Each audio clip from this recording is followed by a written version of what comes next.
기가 막힌 건 선관위원장을 대법관이 하는 게 법으로 정해진 게 아니라면서 관례상 그렇게 해왔다나 뭐래나. 그런데 더 웃긴 건 이게 기초적 법리를 위반한 못된 짓이냐. 뭐냐고? 잘 들어봐. 선거소송을 담당하는 법원의 판사가 말이지 선거범죄를 고발하는 선거관리기관의 주체가 된 거야. 뭐? 어렵다고? 쉽게 말하자면 이런 거야. 도둑놈이 도둑놈을 심판하는 거지. 어때 좀 쉽지? 선관위 대빵이 대법관이잖아. 그러니 대한변호사협회에서 이런 문제를 지적하고 있는 거거든. 법관이면 다 깨끗한 게 아니오. 김일성 장학금이 판사한테 많이 가지 않았을까 하는 합리적인 의심이 요즘 부쩍 드는 건 말이지. 눈에 보이게 이자들이 편향되게 판결하고 있잖아. 검찰이 힘들여서 잡으면 뭐래? 예를 들자면 김일성 장학생으로 의심되는 판사가 넌 종북이잖아. 무조건 무죄니까 걱정 뚝. 이래버리면 끝인걸. 아무튼 이번 윤정부의 빨갱이 소탕작전이 하나씩 그 윤곽을 드러내고 있던데 사법부에 뿌리내린 종북 세력들이 어쩌면 마지막 토끼몰이 사냥감일지도 몰라.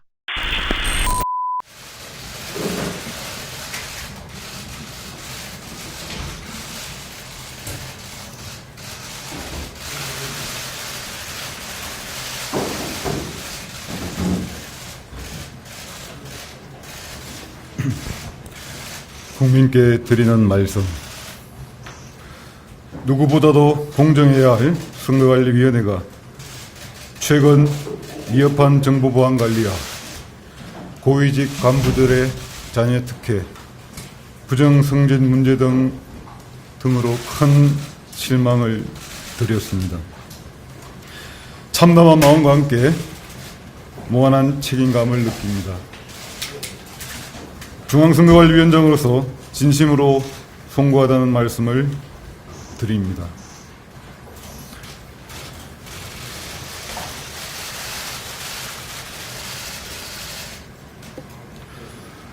선거를 민주주의의 꽃이라고 합니다.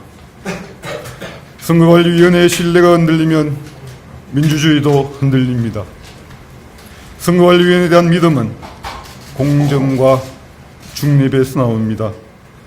저는 중앙선거관리위원장으로서 그 신뢰를 회복하기 위하여 다음 4가지를 하겠습니다. 첫째, 감사 결과 다 밝히지 못한 의혹 해소를 위해 수사 의뢰하겠습니다. 둘째, 외부기관과 합동으로 전 현직 직원의 친족 관계 전반에 대한 전수조사를 실시하겠습니다. 셋째, 사무총장직을 내부뿐만 아니라 외부에도 개방하여 위원장으로서 책임지고 인사제도를 개혁하면서 정치적 중립성을 확실히 지킬 수 있는 분을 찾겠습니다. 넷째, 내부 비리에 대한 상시 감시와 견제를 위하여 외부 인사를 중심으로 하는 감사위원회를 도입하겠습니다. 이번 기회에 국민의 눈높이에서 국민께서 만족하실 때까지 철저한 자기반성과 근원적인 제도 개선을 통하여 자녀 특혜 채용 문제뿐만 아니라 그동안 묵시적으로 관행이라는 이유로 뿌리 깊게 존재하는 조직적 일탈이 있었는지 철저하게 찾아내어 발본색원하겠습니다. 문제가 된 경력 채용 제도를 폐지하거나 대폭 축소하는 등으로 의혹조차도 발붙이지 못하게 하여 내부 시스템이 더욱 건강하고 투명한 조직으로 거듭나도록 최선을 다하겠습니다. 그뿐만 아니라 북한 해킹 위협에 대하여 국정원과 한국인터넷진흥원의 최고 전문가들과 함께 철저한 보안 점검을 시행하겠습니다. AI 시대를 맞아 가짜 뉴스가 선거를 교란하지 않도록 만반의 대비도 갖추도록 하겠습니다.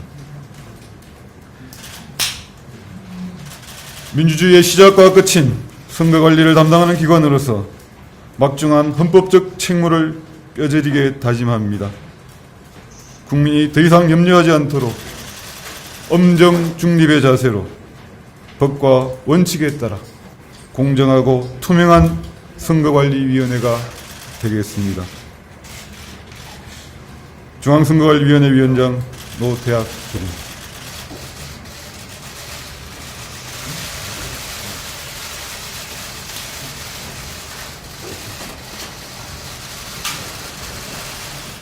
옷 벗을 생각 일도 없거든. 전현이도 멀쩡하게 붙어 있잖아. 내가 왜 옷을 벗어야 하지? 결국 감사원도 선관위 채용 비리 의혹에 대한 전수조사에 들어가기로 했습니다. 지금까지 알려진 10여 명 외에 추가로 얼마나 더 비슷한 사례가 있는지 알 수 없는 일이고 선관위 자체 조사를 더 이상 신뢰하기 어렵다는 판단 때문이죠. 대대적인 수사가 뒤따를 가능성도 배제하기 어렵게 됐습니다. 이어서 황병준 기자가 보도합니다. 선관위의 자체 감사 조사 발표 1시간도 채 안 돼 감사원은 선관위에 대한 감사를 결정했습니다. 선관위의 자체 조사에도 의혹이 해소되지 않았다면서 선관위 전현직 직원의 자녀와 친인척의 채용과 승진에 특혜가 있었는지를 들여다보겠다고 강조했습니다. 그런 짓은 하지 말아야 했는데 난 그 사실을 몰랐어. 이제 와서 후회한들 뭐하리. 나는 바보가 돼버린 걸.